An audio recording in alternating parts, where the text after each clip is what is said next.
Everything took too long a time. He got to the hospital, and I saw him do a big injection of something right into his heart. Bruce Lee was one of the most remarkable human beings who ever lived.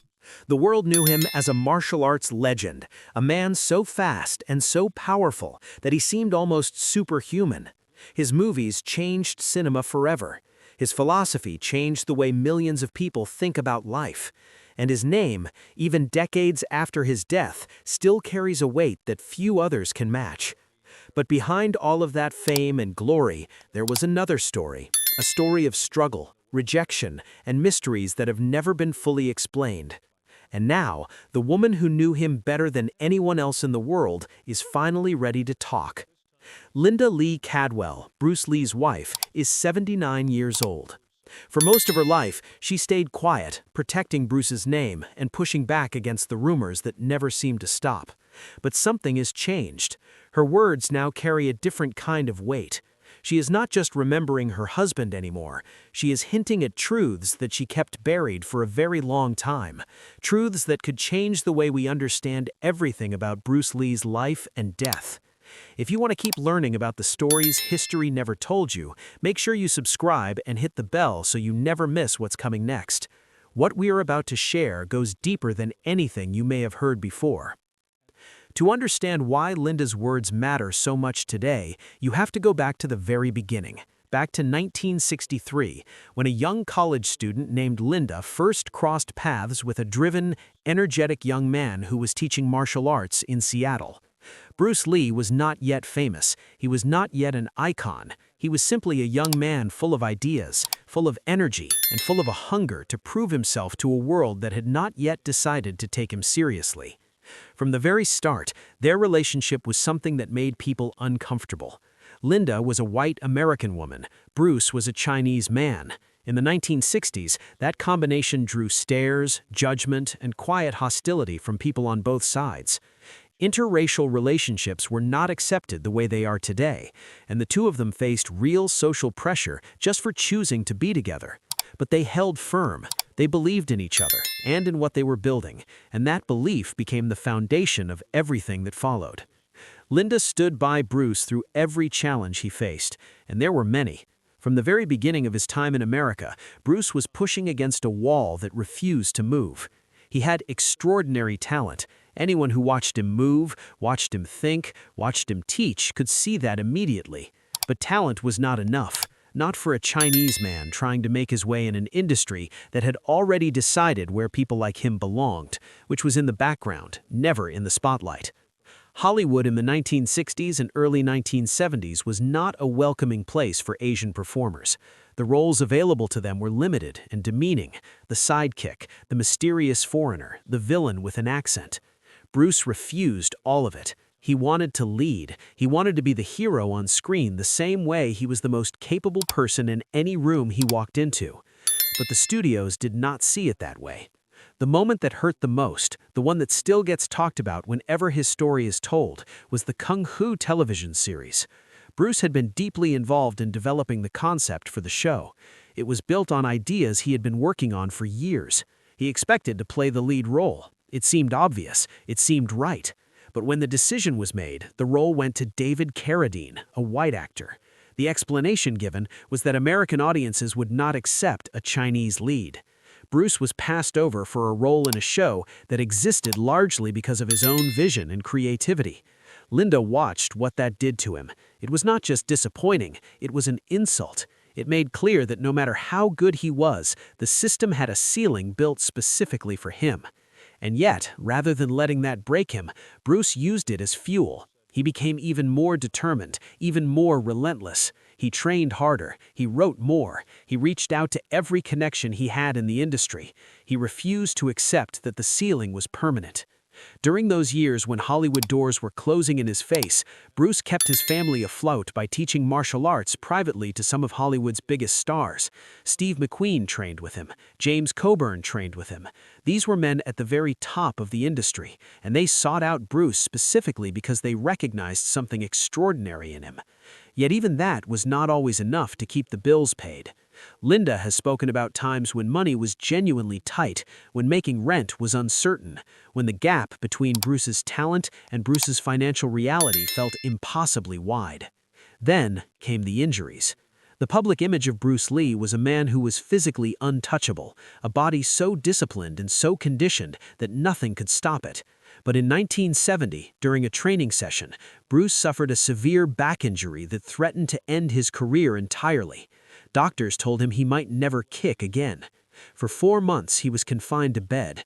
Every movement brought pain. For a man whose entire identity was built around physical mastery, that was a devastating blow, not just physically, but mentally and emotionally. Linda was there for all of it. She watched him struggle through the pain. She watched him deal with the fear of never recovering. But she also watched something remarkable happen. Instead of surrendering, Bruce turned those 4 months into something productive. He read constantly. He wrote constantly. He filled notebook after notebook with thoughts on philosophy, on martial arts, on the nature of the human mind and what it was capable of. What could have destroyed him became a foundation for something deeper. When he came back not just physically stronger, but intellectually and philosophically more developed than before. That philosophy would become one of his most lasting gifts to the world. His famous saying, "Be water, my friend," was not just a catchy phrase, it was how he actually lived. Water does not fight against the shape of the container it is poured into, it simply takes that shape and moves on. Bruce believed that adaptability was the true source of strength, not rigidity, not force, but the ability to flow around obstacles, to change form when necessary, and to keep moving no matter what. When Hollywood blocked him, he went to Hong Kong. When injury stopped his body, he trained his mind. When one door closed, he built another door. His success in Hong Kong was enormous. His films there became global events. Enter the Dragon, the film that would finally introduce him to mainstream Western audiences on his own terms, was on the verge of release when everything suddenly stopped. The film that was supposed to be his breakthrough, his undeniable moment of arrival, ended up being released after his death. He never got to see what it became. On July 20th, 1973, Bruce Lee went to the apartment of actress Betty Ting Pei. He complained of a headache. He took a painkiller that she offered him and lay down to rest. Hours later, he never woke up. He was 32 years old. The official cause of death was cerebral edema, which means a swelling of the brain. Doctors concluded it was a reaction to an ingredient in the painkiller he had taken, a tragic accident. That was the explanation, and for many years it was the explanation that Linda publicly accepted and defended. But the public never fully believed it. The questions started almost immediately and never really stopped. How does a man who treats his body like a precision instrument, who monitors every aspect of his diet and training, who is in what appears to be peak physical condition, suddenly die from a reaction to a common painkiller? How does someone that physically disciplined collapse without any warning? The official explanation answered the legal question of what happened, but it never answered the deeper question of why. And the circumstances surrounding those final hours only added to the unease. Over the decades, many theories have been put forward. Some people pointed to the intense Hong Kong summer heat and Bruce's relentless training schedule as contributing factors. Others suggested that his years of pushing his body past its limits had created internal damage that was not visible from the outside. There were those who believed in darker explanations, that Bruce had made powerful enemies who decided the best way to deal with him was to remove him permanently. The triads, the organized criminal networks that had significant influence in Hong Kong's entertainment industry, were part of those whispers. Bruce had a reputation for refusing to play by anyone else's rules. He did not like being told what to do or who to associate with. If he was approached and refused to comply, that refusal came with consequences in that world. Linda has now, for the first time, acknowledged that Bruce may have received warnings that he chose to ignore. She does not make direct accusations, she does not name individuals, but she no longer dismisses the idea that what happened to him may not have been purely accidental. She also speaks about something she noticed in the weeks before his death. Bruce seemed different. Still working, still pushing himself, still driven by that relentless energy. But there were moments of unusual urgency in the way he talked about the future. There were phone calls that ended abruptly when she entered the room.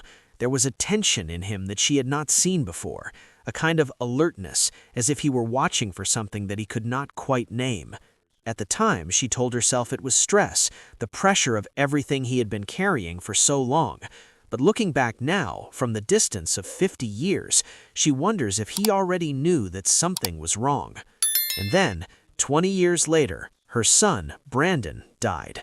The parallels between the two deaths are the kind of thing that stays with a person.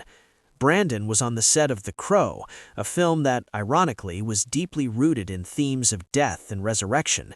A prop gun that should have been safe fired a real projectile and killed him. He was 28 years old. Another Lee, another sudden, Hawking death. Another set of unanswered questions. Linda never embraced the conspiracy theories that swirled around Brandon's death the way some people did, but she also could not pretend the parallels were not there. Two people she loved most in the world, both gone young, both under circumstances that left questions hanging in the air. The weight of that is something no explanation fully lightens. What Linda has come to believe, or at least to acknowledge out loud for the first time, is that Bruce was not just fighting for roles or recognition.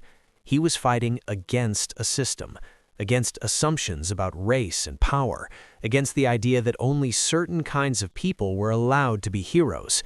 And that kind of fight creates enemies who are not always visible. The resistance he faced was not only from casting directors making decisions in offices.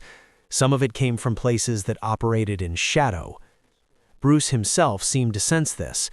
Linda recalls him speaking about feeling watched, about resistance that went beyond what could be explained by normal industry politics. She initially thought it was the frustration of a driven man who had been blocked too many times, but she came to understand that he may have been perceiving something real. What makes all of this painful is that Bruce's message was ultimately one of liberation. He wanted people to stop accepting artificial limits. He wanted them to understand that the boundaries placed on them by society, by race, by fear, by other people's expectations were not real. Be water. Flow past the obstacles. Adapt and survive and thrive. That message spread far and wide, and it connected with people across cultures and generations in a way that very few voices ever managed to do.